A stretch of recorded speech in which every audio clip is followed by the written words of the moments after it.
Okay. Good evening, everyone. So this is, yeah. So this is the very, very last. Actually, it's the last of today and the last for this conference. So it would be very fruitful. So, well, the title today, this paper actually is about the unexpected abolition of independent director in Indonesia. I'm not gonna say later than this because actually for me as a non-native English speaker, the first grant that I saw this title is kind of difficult for me. It's not easy.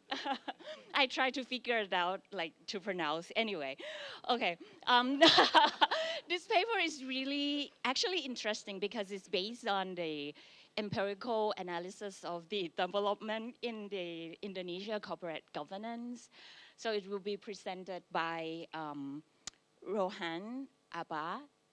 He's a lecturer from the University Gajah Mada. And of course, Professor Dan W.Puchniak. And then we'll follow with a commentator, Professor Umakanth Varottil from the Faculty of Law, National University of Singapore. Yeah, thank you so much. I apologize for the subtitle. My son, who's in grade 3, he went to his teacher and he said, do you know what the word autochthonous means? And the teacher told him, I don't think it's a word. So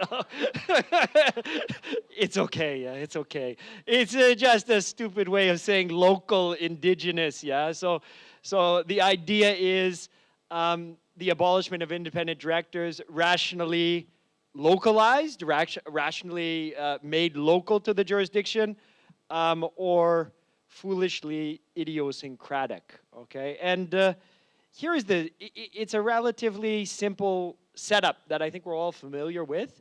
So, I think all of us in this room, anybody who studies corporate governance knows about independent directors. Yes.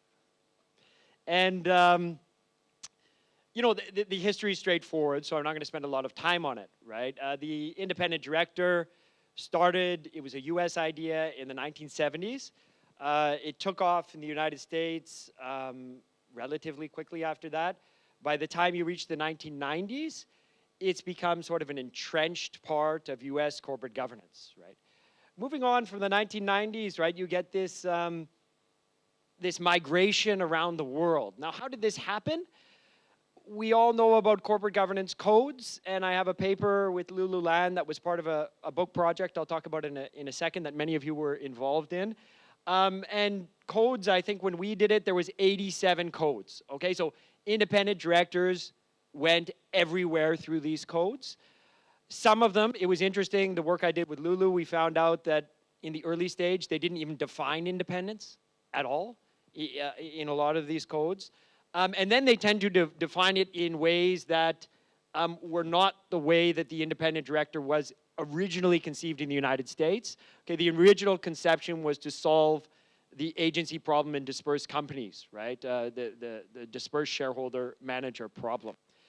But the story is interesting because it went all around the world, and at this period of time, what's going on?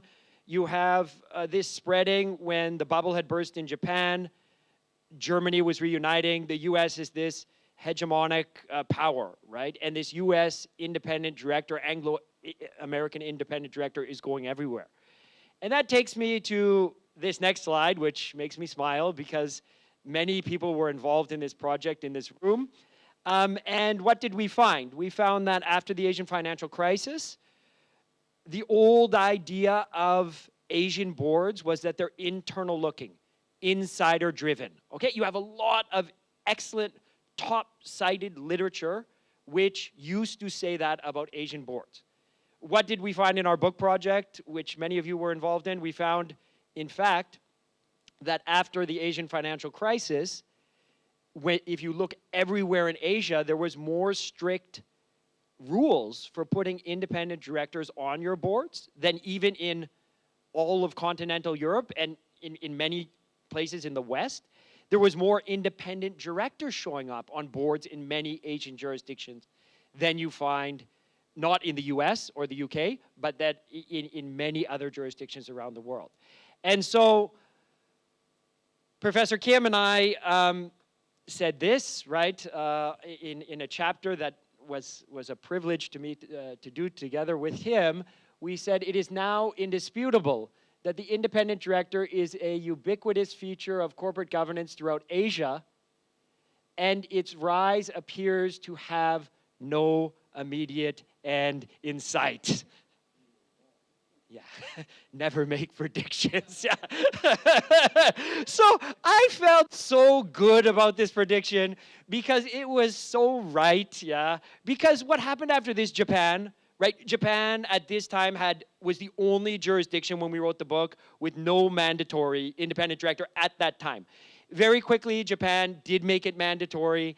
And then if you look, I don't have a chart here, but if you look at a Tokyo Stock Exchange chart, independent directors just took off, right? And Japan now, every board has independent directors, quite a few of them.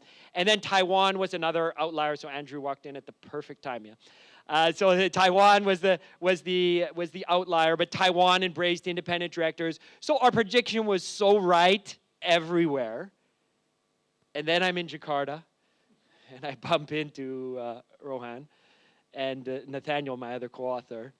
And we start talking about Indonesian corporate governance, and they tell me that, oh, by the way, do you know that Indonesia got rid of independent directors? Then I think of poor Professor Kim, yeah. I think we made this beautiful prediction. I heard he maybe translated this into Korean yet. I don't know that chapter. No. That's just my hopeful, wishful thinking, yeah, like being married, yeah. So anyways, so you know, it's you know, this idea we were right, but then we have this question, okay, what other jurisdiction in the world has done this? Now, I don't want to make another prediction that's wrong, but I don't know of any major jurisdiction that has removed the requirement. Now, there's been so many great people write on independent directors. Okay, you have Jeff Gordon in the United States. You know, you have Georg Ringe wrote a nice comparative thing. And yes, after 2007-8, there's been questioning. Yaron Neely has another nice paper recently. There's been questioning of independent directors. Okay, whether, you know, there's an idea of, you know, you have to give up sort of skill for independence and things like this, or maybe you're getting a too specific skilled directors. So there's a whole bunch of interesting literature that questions them. Renee Adams in the business school side has stuff. But it's still an accepted norm in major jurisdictions around the world that you have independent directors. No country that I'm aware of has actually removed the requirement. There's been some questioning. So this was fascinating for us, okay? And naturally the question becomes, why did Indonesia do this? What was the result? And do we need to do anything about it? Quite a simple paper that way. The last question is, what does this tell us about comparative corporate law? So if we look at this, right, to the best of our knowledge, nobody's picked up on this yet around the world. So I haven't seen, we don't know of any literature. We uncovered this through our own analysis of annual reports. So to be very clear what happened in Indonesia, it was in the stock exchange listing rules until 2018, from 2004 until 2018. In 2018, it went from being mandatory requirement to have at least one on the board to being optional. So our question was, okay, it's optional, so what's going to happen? Big companies, the biggest listed companies, you may think would just keep them on the board, even though they're not required. So what we did is, or not we, what Nathaniel and Royhan did, because I didn't do any of this, we discussed it, and then they went and looked. And we said, let's look at the annual reports for the years before and then 5 years after until last year, the latest ones we could look at, and let's see how many independent directors are still left. Okay, within 1 year of the mandatory requirement being taken out, 80% are gone. Today, 0. The top 20 companies, now I shouldn't say this, there's SOEs. We're going to talk about interesting SOEs. SOEs thought they didn't have to comply with this. So if you take the SOEs out, it's now, they never had them. even when they were technically required. But all of the firms that had them before the change don't have them now. Okay, so this looks quite dramatic, and why is this important? Okay, now this is just interesting for me, but Nathaniel knows this, and Royhan knows this. You know, this is Indonesia 2050, right? The economy is projected to be bigger than Germany, bigger than Japan, bigger than France. Okay, 2030, this is not on a purchasing power basis. Purchasing power, Indonesia by 2030 is the 4th largest in the world. Okay, it's the 7th largest now. And I just find it incredibly embarrassing that I knew nothing about Indonesia, nothing. And you look at the size of the economy, it's going to have 300 million people. It has a growing young population. It's a G20 economy. It's the biggest economy in this region of 600 million people. I don't need to say anything more. Okay, it's quite amazing that we sort of talk about comparative corporate law in Asia, and we miss this. Yeah. So I needed an education, and so Royhan has been educating me. It's been very painful for him to do this. Yeah. So he's told me about the Dutch. Yeah. So what happened? Yeah. So what type of system is it? That's interesting, right? So it's a Dutch system. So in the 1800s, it was a Dutch colony in Indonesia, right? And it's very interesting. We have so little time, but so I'm going to butcher. I would butcher it even if I had a lot of time. So until Royhan speaks, but you know, it's the history is fascinating in that you have the Dutch Civil Code, but it wasn't the Dutch Civil Code. It was the code used for the colonies. And then in 1928, yeah, the Netherlands did a big revision of their code, but Indonesia didn't do it. Yeah. And then you have this period of ossification for about 150 years where there was 21 provisions related to the company law. And it wasn't until 1995 that you had a huge overhaul. Okay, but that was after the Suharto era. So when we try to find stuff from that era, you know, you had 30 years of, you know, a dictatorship, and you can't find what was going on. But we do find that you went to a proper Companies Act in 2005, but no mention of independent director. But what was interesting about the 2005 Act is that it was the first time that there was a mixture of common law and civil law principles. It became a mixed system in 2005.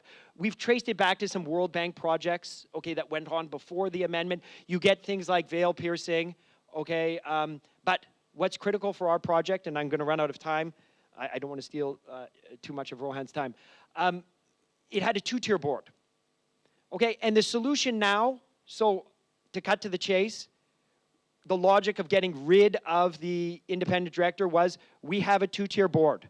The only reason that it was ever put in the first place was that the IMF put it as a conditionality for a loan. Okay, we have the letter of intent, and we've seen the line that says you need to have independent directors. Okay, this was absolutely forced. I call it a transplant under duress in the paper. Okay, and so this was forced on Indonesia, and Indonesia put it in. It went into a corporate governance code, which was a comply or explain code in 2000. And then it went into the listing rules in 2004. In 2004, Indonesia had not yet paid off its debt. In 2006, it pays off its debt. What does it do? Immediately, okay, the next version of the code comes out. No more independent directors in the code, still in the stock exchange listing rule, okay? 2007, they have another Companies Act, no independent director. All of the pressures being put on the supervisory board, okay?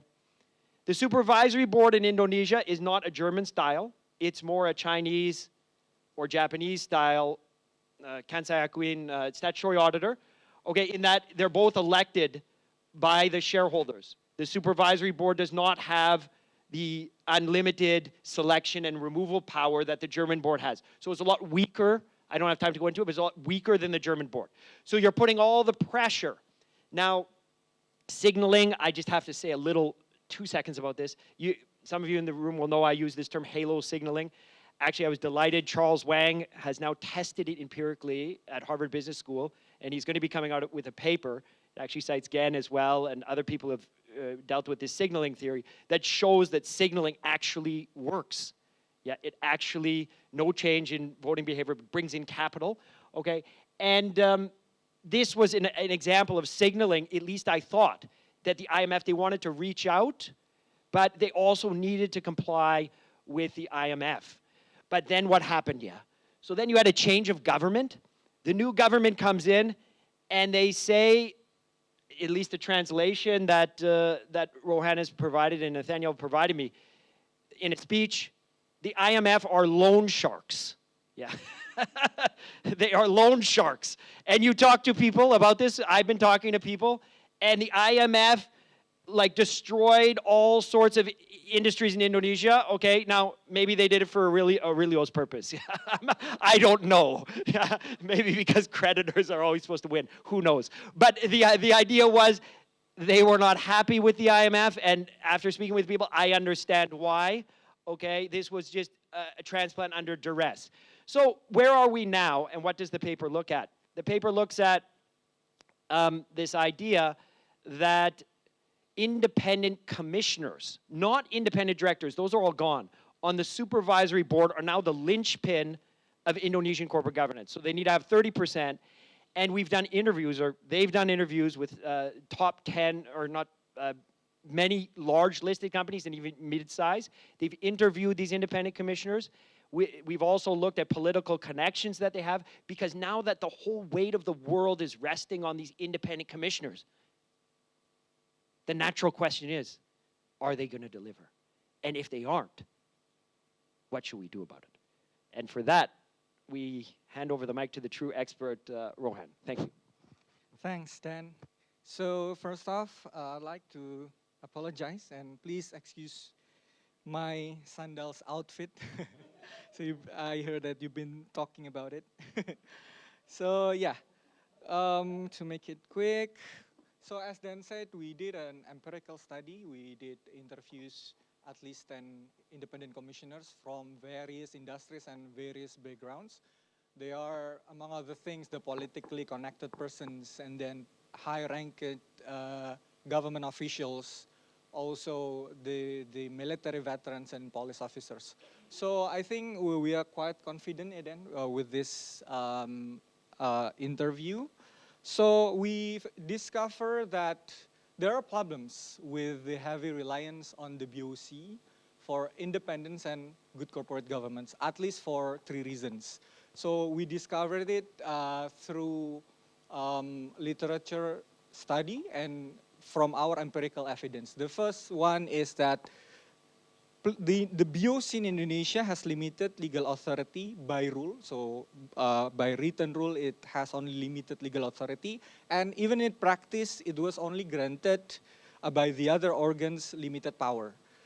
So the current legal framework from our research has created the ICs to be conflict averse. So how they work in the board of commissioners, the independent commissioners do not really distinguish their function as independent commissioner and those 2 ordinary commissioners.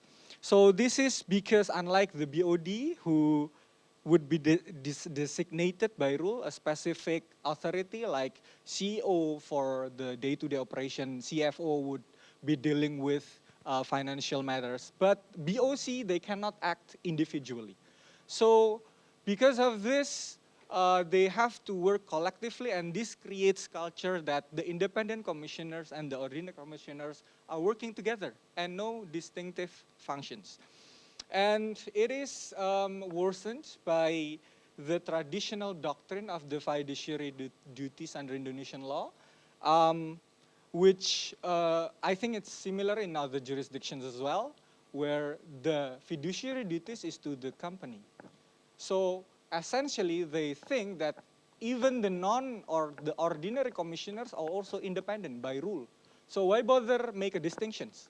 So with that mindset, they work that way along this time in the boardroom. And then shockingly, what we get from our empirical evidence is also they are really heavily reliant on the BOD to provide information. This really limits their ability to monitoring, let alone challenging the BOD decisions. One of our respondents testified that it might not be common, but it could be the case that the BOD or a bad faith director really try to deceive the commissioners from getting right or proper informations. And in many instances, the BOD behavior as well, by practice, has really limited the BOC authority by imposing tactics to avoid scrutiny. So for example, in RPTs or in conflict of transactions, they are, imposing pre-financial forecast so that by rule they are able to choose to not get the BOC approval, so that avoiding the independent commissioner scrutiny. Now, the second point would be that the dominance of the controlling shareholders may be similar in other jurisdictions. BOD and BOC members are elected and dismissed by the majority of the shareholders. And this powerful election and removal rights really taint the independence of the independent commissioner to monitor the day-to-day activity of the BOD. So this is strengthened by one of our respondents that said he himself experienced and often saw that the independent commissioners are dismissed by the shareholders without any justifying reason because they're against the BOD decision who is actually carrying the shareholders' interest. So, and it happens actually in the SOE as well. Now, that's also affects, the selection process of the IC, this so powerful appointment and removal power. And the last one is, I think in the context of SOEs, powers who have political power or special relationship with the incumbent government would have the privilege to be elected as an IC members. It is common from our study that former high-ranked officials, ex-military, or even just a campaign team member is elected as an ICs in SOAs. If you follow the Indonesian news, we just had our elections recently, and you know what? 2 presidential campaign team members are appointed as the independent commissioners because the president-elect just won from the quick count result. It's even not from the official election committee results. So you can imagine. And we did survey on Indonesia's top 100 companies and find that almost 30% independent commissioners in Indonesia previously held positions as high-ranked government officials, military officers, police officials, or presidential campaign officers. And when we looked at the SOEs to be specific, the percentage rose to almost 50%, is 45%. Whereas when we compare it with a privately owned enterprise, the percentage is only around 21%. Okay, because we are the last, please give us the luxury to have extra minutes, yeah? Because, let me just pick the most interesting one.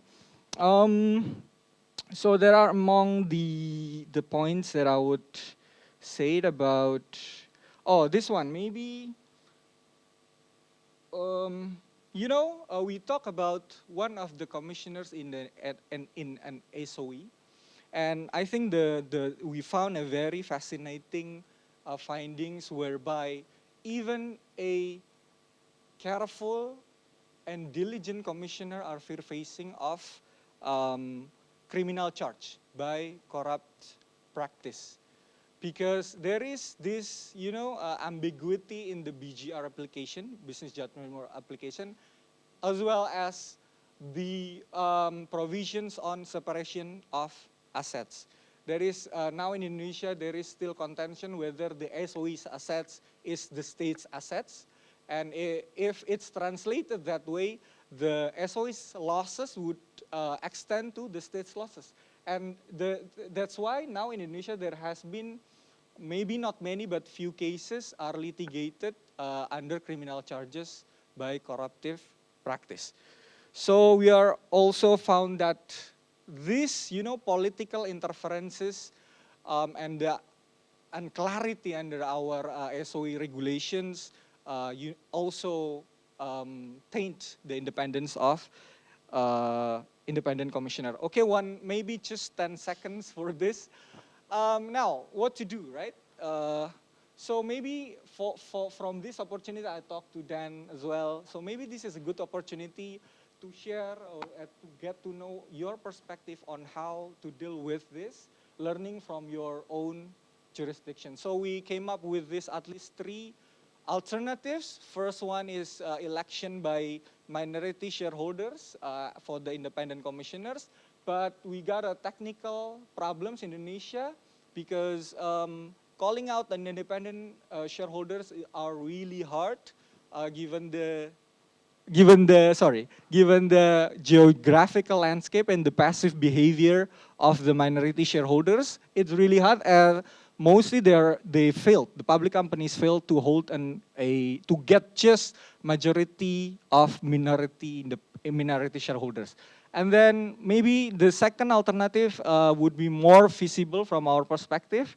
We refer to Strampelli's approach, which perhaps Indonesia should adopt a system where independent commissioners are given extra authority to check, to review any conflict transactions and RPTs. It's not the board, but the independent commissioners themselves.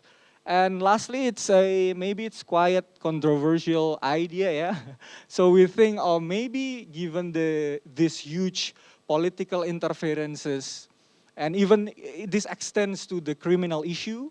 So should we think of imposing a political cooling off period whereby maybe for 1 year, 2 years, or longer years, a politically connected person cannot be appointed, at least in SOEs. So maybe that's all. Maybe then you could conclude perhaps. And I'll take just 30 more seconds. So thank you, Royhan. Just to say that we do have a comparative law takeaway for Asia, which is, when the IMF lifted its thumb, Indonesia sort of has moved back to its 2-tier board system and said, we don't need this, right? And if you look in Singapore, you have Stewardship Asia pushing a family code, right? So we think that this is some evidence of sort of, we're not anymore in the IMF days, and we've moved far beyond that. And so we think that this is some sort of, autochthonous, localized Indonesian solution. And now we're trying to make our amendments both fix the Indonesian problem, but using the Indonesian system. And so that's what we're trying to think of. We haven't written that part of the paper yet, so that's open for comment and ideas. But it does show a different way, right? We always think that, there's all this literature saying, the US approach is being adopted, That hasn't stopped entirely, but you do see green shoots of these Asian solutions, or at least countries taking back their systems for better or worse. So we're not saying it's good. It could be terrible in this case. We don't know. Yeah.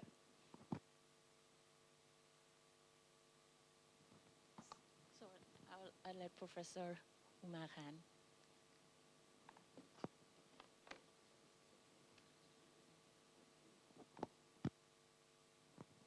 Good afternoon to all of you, and my apologies to begin with for not being here for the earlier part of the conference. It's my loss. I missed a lot of excellent papers. But I had the opportunity, thankfully, to read at least one good paper, which is on the independent directors in Indonesia. And I'll keep my remarks very brief, and we can have more discussions later on. So I'll split my remarks into 2 parts. First, to look at the context of the paper and the strengths of the paper. And then, I'll raise a few questions and raise a few comments as well.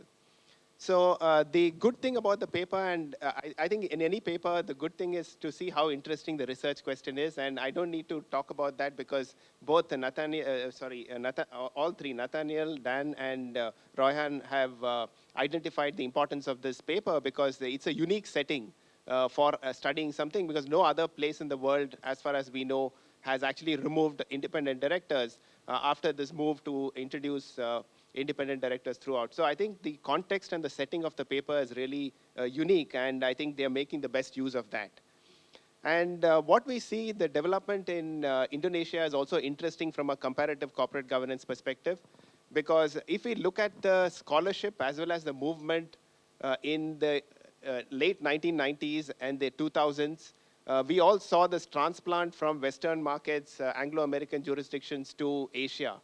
But if you look at the last 10 years, I think we are seeing a bit of a mixed approach.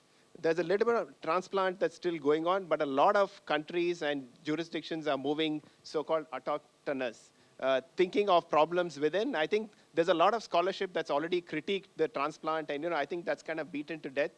And so the idea is to try and find, and I think regulators have bought that, to see that let's not now keep looking at what's happening in other jurisdictions. Let's look at how to identify our own problems. And I think it looks like Indonesia has done that very clearly, as you identified. And that is also interesting from a scholarship perspective, because we move away from that whole comparison always to Anglo-American to look at something that's happening more domestically. And interestingly, I think it seems like there was a context for the earlier scholarship, because a lot of the transplant was also due to foreign investment that's coming into Asia from Western markets.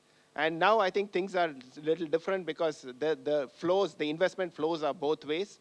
So the whole discussion about IMF and foreign investors from the Western markets coming in have changed quite considerably. So I think the phenomenon that Dan and co-authors point out on the IMF, I think is a very interesting one. And although I think it might also be useful to compare with what's happening elsewhere as well, because the other phenomenon I've seen on the IMF front is what we've seen in Korea. And I know three of the foremost Korean experts are here, which is the deletion of the mandatory bid rule in Korea that happened, I think, in 1998, which was also an example of going against the tide, because all jurisdictions were introducing the mandatory bid rule, but Korea went against that on the pressure or coercion, as Dan points out, from the IMF. Although from what I understand from talking to some of you, Korea is now in the process or may have already reintroduced the mandatory bid rule. So we see, but in the reverse form. So the rule was actually deleted due to pressure from the US and the IMF, but now the rule has been brought back. So maybe making these comparisons, I think, will be useful and provide a better context for the paper as well.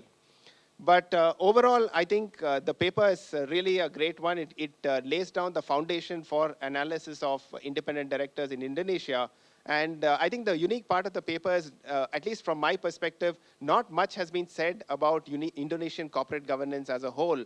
So I think that the contribution to the literature in that perspective is quite fantastic. So in a nutshell, I think if I were to summarize the paper, it seems like I think what Dan and others are trying to argue, Royhan and Nathaniel are trying to argue, is that the developments in Indonesia suggest that the independent director was actually an introduction in form. So it was not really accepted in society, accepted in corporate governance. So it really didn't make much sense at all. And removal of that was ultimately the death knell. So we don't know. Again, one should not make predictions to see if same things are going to happen elsewhere.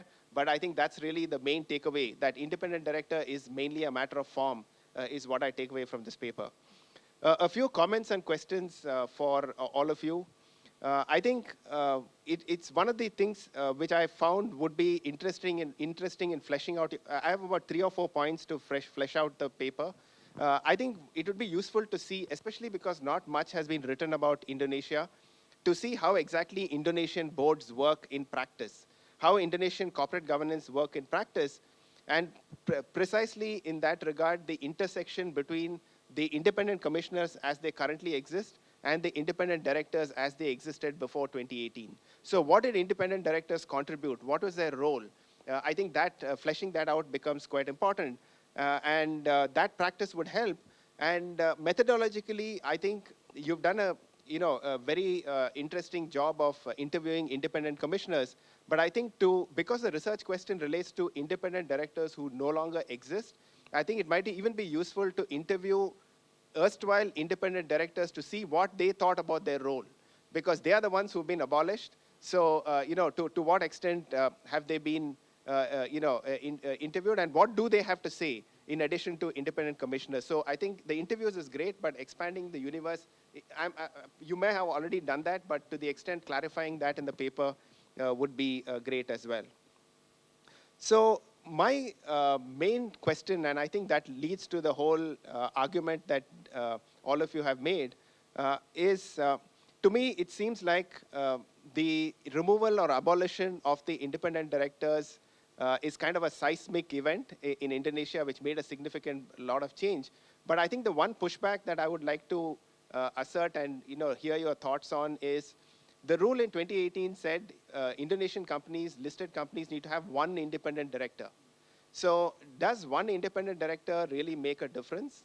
Or is that like, just kind of a tool that is, that is for showing that, in terms of form? So really the change may not really, so one assertion that I'm going to make, and I'm curious to hear your thoughts, is maybe the difference is not all that important, because one independent director couldn't do too much, and removing that one independent director doesn't make that much of a difference. And I'm not surprised that all the companies got rid of them, because they were just there to tick the box, and therefore it doesn't make that much of a difference. So I'd be interested in hearing your thoughts about, is this actually an important event in the whole scheme of things?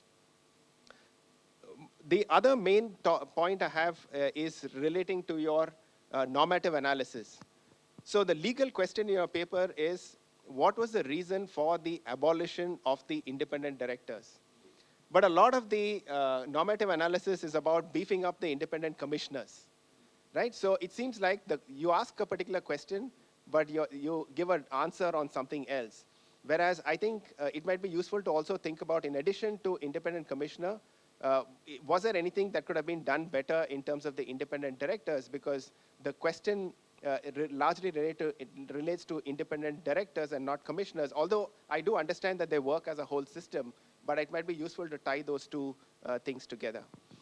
And the last part, which I would be also interested in, is you talk a lot about like how investors have been interested in this, why investors have brought in independent directors in 2004 originally, why they were interested in it.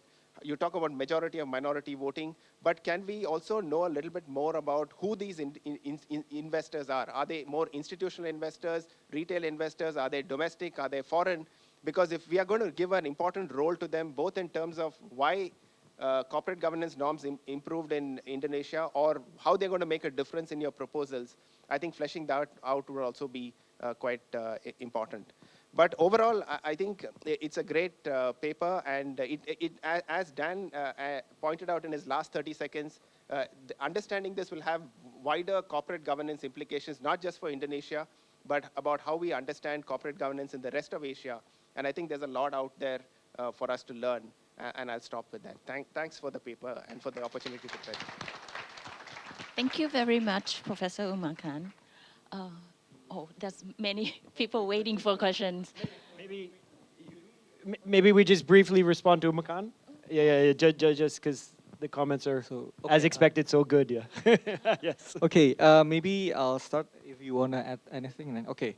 So I think it's very good insight, substantial. Maybe not really substantial in terms of data collecting, but I think we need to write it down deeper than on the, for example, before ID was implemented and after ICs. I think we have the data, Prof, but we have not maybe elaborated enough in the paper.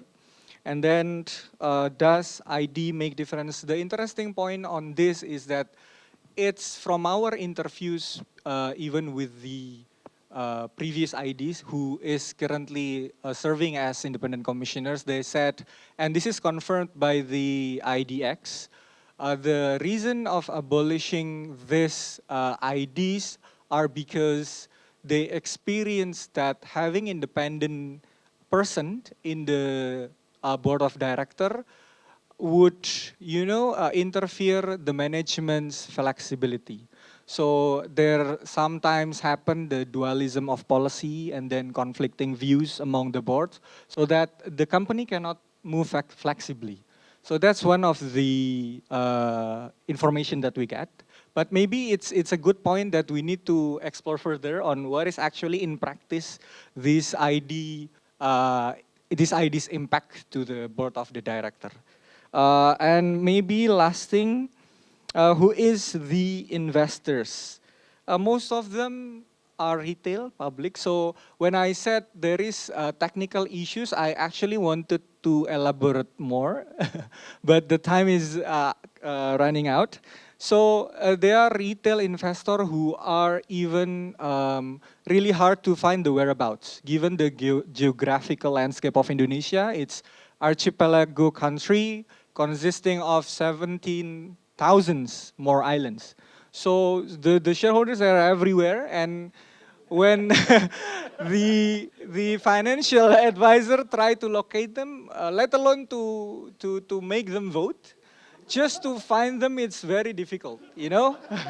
Even once you already locate them and connect with them, they are being very passive. They don't want to come because their behavior is not like maybe US investors or institutional investors, right? So yeah, so the problems are two: first the geographical landscapes, and then the second one is even their own behavior. They just care about their return or dividend. They don't care about what happened with the company, but just give me money.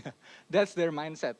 Yeah, one minor point just on that was you told me there's a very strict minimum quorum requirement, yes, right? So there's a problem implementing a system where you do majority of minority vote because you need to meet the quorum. So unless you change the quorum, right, we're going to have a problem. Yes, yeah? correct. Yes. Even I experienced myself when I assisted one of the listed companies to go private in Indonesia.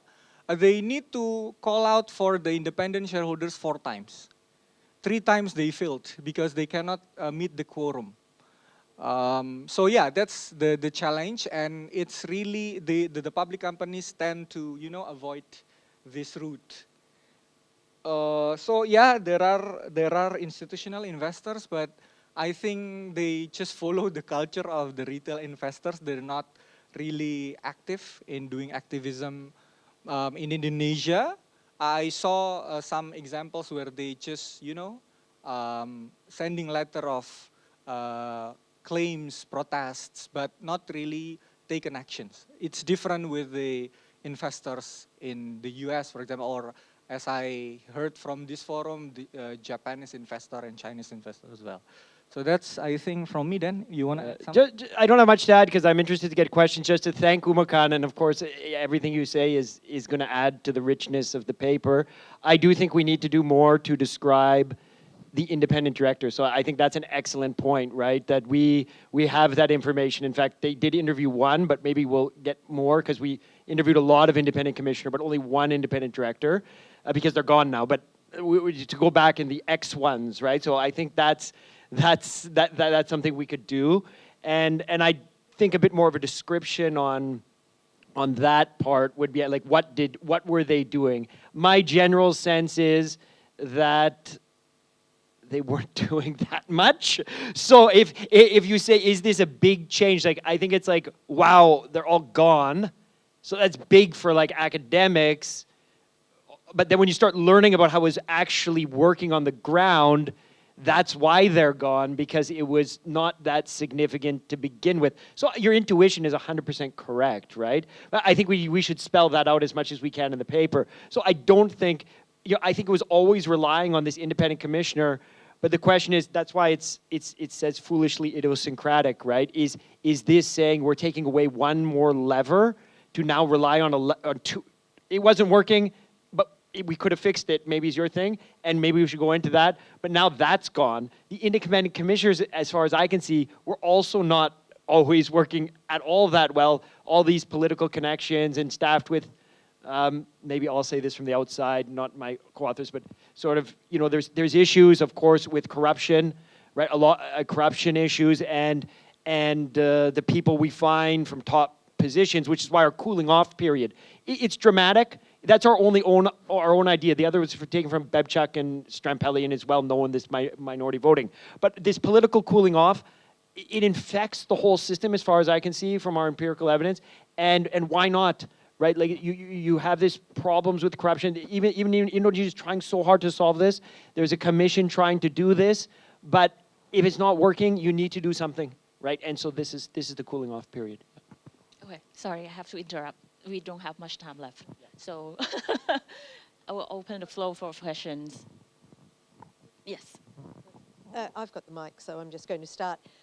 This is fascinating. I always look for who's got the power in these matters, and I heard several different interpretations of why this was maybe occurring. One, I think, was brought up by Umakanth when he said, oh, you know, maybe this is moving away from the old law matters and, you know, getting jurisdiction-specific solutions to particular problems in jurisdictions. Then I heard potential, oh no, there was enormous resentment that this was imposed. You know, that's like the Russian privatization example where, you know, the Russian, you know, populace never accepted having American stuff stuffed down their throats. But then there's also the Jack Coffey regulatory sine curve. And I sort of started thinking about that when you mentioned, oh, well, you know, these independent directors, they interfered with flexibility and agility. Because no, they didn't. They were useless, right? So as soon as I hear arguments that are not right, then I think, oh, it's management. But maybe it's the politicians that want it to go to, you know, this other body. So I just think there's a lot of potential alternatives there, and I love it because it's so, you know, interesting.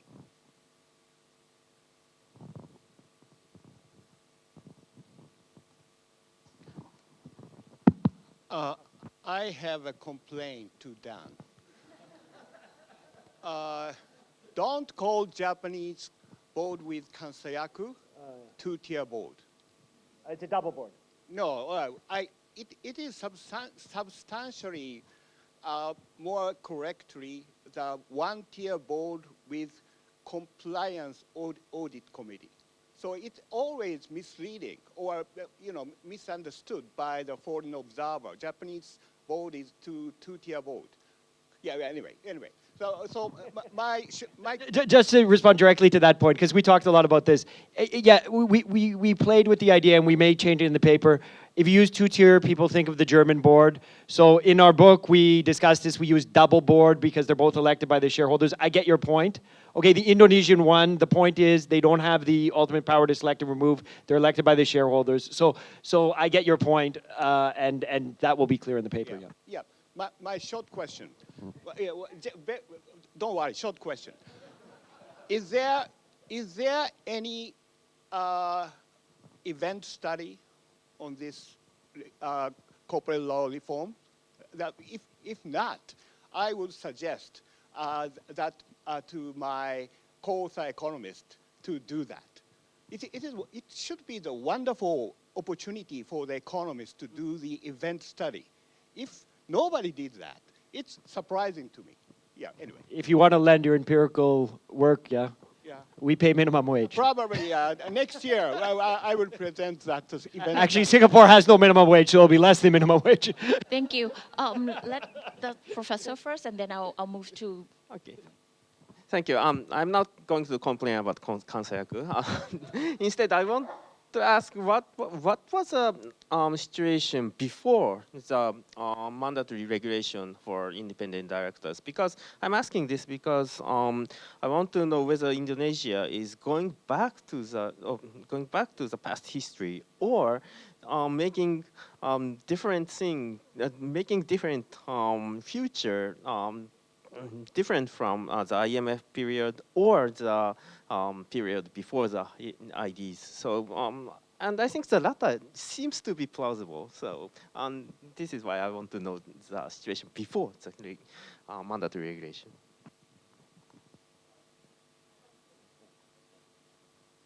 Okay, I can. Yes. I Sorry. Let she do it first. The chair. Yeah. Okay, I have two brief questions.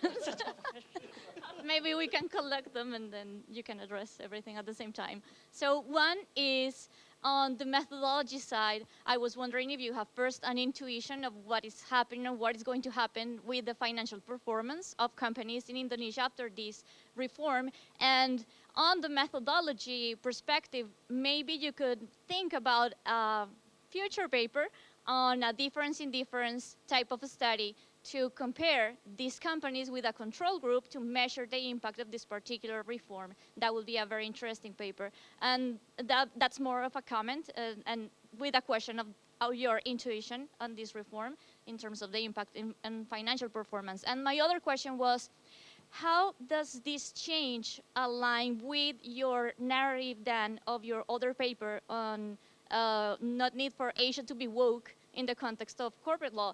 Don't you think that maybe we will see in the future more ESG-driven type of direction in Indonesian companies, taking into consideration that there are politicians representing that interest of the stakeholders in the direction of the company? Oh, so actually I have two questions. I heard you mention the quorum. I'm quite curious because very few jurisdictions have this quorum. So what exactly is quorum? I mean, and it's applicable only to election of independent directors or any directors. My second question actually is to Dan. So I heard from Umakanth, from also you said basically this thing pretty much a formalistic thing. So you have a good theory, so you're signaling. In the first place, you put in these things as not too much substance, but a signal. Now you remove it. I suppose it's also signal. In the first place, if you signal you want to get more money, and it worked for you, then why are you now signaling in the opposite way? You don't want more money? So what's the implication of? I'll quickly answer that because it's a very interesting point. Yeah, everything's been interesting, and we'll take it into consideration. Yeah, but just because it's very quick to answer, actually, I think. So like when they put it in, they were on the brink of collapse, right? And they needed to do this. So I don't think they really had any choice. There was a bit of signaling going on in that they needed to show they're a viable country. But then I think politics trumped, right? There was this massive negative reaction. And I don't know that it was entirely rational. Like, I think Charles Wang's paper is going to show that halo signaling actually works. But sometimes politics are stronger. And what will happen to them? I guess that ties into Nydia's question about market, right? So yeah, I could agree with you. If somebody wants to do the empirical work, that's why we're here. Yeah, sign up. we're all on board. But it's fascinating. What's my intuition? My intuition is it doesn't change much, right? But it does show Indonesia. Yeah, you saw the slides. Yeah, why are we taking this from the IMF? I understand this. It has a rich tradition. What was going on before? So I'll answer that question as well. So 150 years, two-tier board. Nothing changed. Just before the IMF just inserted this U.S. system in, then it was taken out. Now, have they done something different? Yes, they made independent commissioners. So to my understanding, the independent commissioner came, that's it. Okay, that was put in, and they think that's enough. Why? Because logically, we all know, I don't need to explain it. If you do have a supervisory board, there's a logical reason, okay? So there's a theoretical reason as to why they don't need it, and that's the reason that was given. Okay, but in practice, then there's in practice, yeah, and you have massive problems with wealth tunneling, government interference, all of these things, yeah. So then you think, well, was the IMF stupid? No, like something needs to be done, something needs to be improved. So, but we want to try to improve it based on their system that has a long, rich history. Why? Because as was said earlier about Japanese courts, lawyers have bought into the system. There's pride in the system, and there should be pride in the system. And that's the system that they trust. It's internal. It's not externally imposed. So you're not going to win the argument these days, as far as I understand it, or I couldn't win the argument to convince another external system.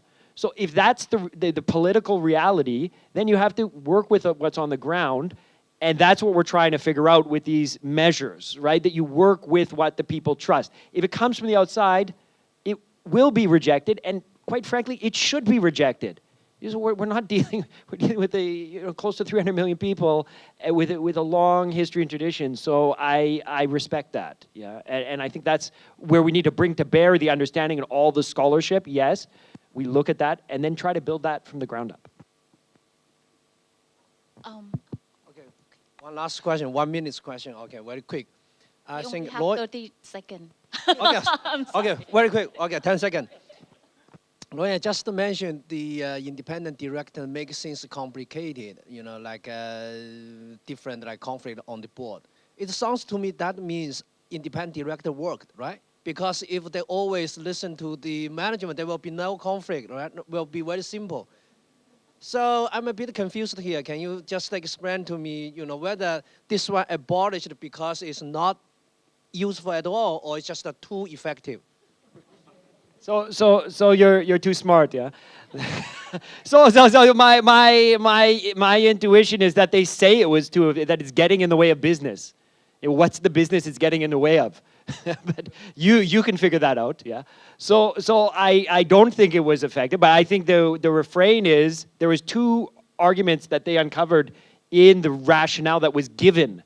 Okay, the rationale that was given is we have a two-tier board and this is inefficient. Okay, but I take your point. Putting some sand in the gears of wealth tunneling is good sand in the gears. Yeah, I think you're right about that. Okay, but those are just the reasons that were given. That's what we found, or what they found in the historical record. Yeah, and I think maybe, I take your point, we'll build this into the paper, that there should be some skepticism about that as the reason, because you're absolutely right. If the sand in the gears is sand in the gears of RPTs and wealth tunneling, it's okay, right? But I don't think it was, quite frankly. I think it was that the IMF imposed this, and this was a transplant under duress, and we want our own system back, and then we'll deal with it. Yeah, maybe just to add, maybe you have to imagine what I get from my interview was that you cannot imagine the board working to decide just a major transactions. It's more to like even the trivial day-to-day operations, because of this existence of independent director, they sometimes, maybe because of their qualifications, their skill, they do not really understand what they need to do. And then it causes or it impacts really the, you know, maybe day-to-day operations of the company. Maybe if it's talking about major projects, major transactions, it's okay, right? But because he's there, they really, you know, mess things almost everything. So that's what I heard from most of the independent commissioners. So I think what we need to do is imagine that they are there every day, and they may not know what the company is doing.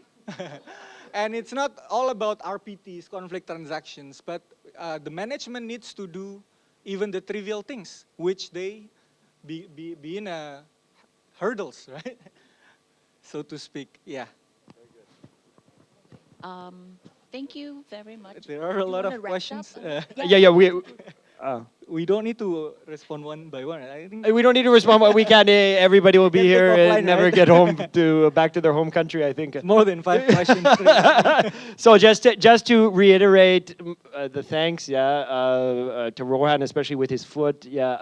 He's been in enormous pain. So I'm just impressed you're here, and to Umakanth for these wonderful comments, which have alerted us to great things. And thank you so much for so many questions. I'm sorry we didn't do individual by individual, but it's given us a lot to work on. You'll see the last 2 sections are bullet point. So it's still a working paper. The first 3 are very well written out.